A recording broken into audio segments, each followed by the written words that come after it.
எதனால் ரட்சிப்பாய்? உன் மனைவியை எதனால் ரட்சிப்பாய்? உன்னுடைய நடத்தையும் தான் போடப்பட்டிருக்கு. உனக்குள்ள வந்த இயேசுவை நீ எப்படி வெளியே கொண்டு வர? அவர் சிலை உடையவனும் இடம் எடுத்துட்டோம் ரட்சிக்கப்படனா நீ அவரை பார்த்து பிசாசு நீ ஆக மாட்டா நீ சனியா நீங்க என்னமோ அப்படி பரிசுத்தமானு சொல்லி பேசிடக்கூடாது. உங்களுக்கு கிறிஸ்தியஸ் வந்திருக்கிறாங்களா? இப்ப அந்த இயேசுவை நீங்க வெளியே கொண்டு வாங்க. கிறிஸ்துவின் அன்பை வெளியே கொண்டு வாங்க. உங்க கணவரை என்ன நேசிக்க இயேசுவை ஏற்றுக்கொண்டு வந்ததுக்கப்புறம் பாக்குறா கேரக்டரே மாறி போச்சு.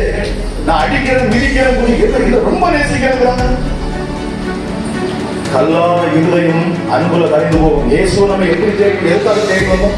ஏன் இயேசு பக்கத்துல இத்தனை ஜனங்கள் ஈர்க்கப்படுறாங்க?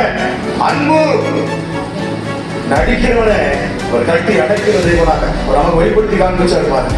நீங்க அன்பை வெளிப்படுத்துகிற பொழுது எப்படிப்பட்ட மோசமான மனுஷனும் ஆகிடுவா.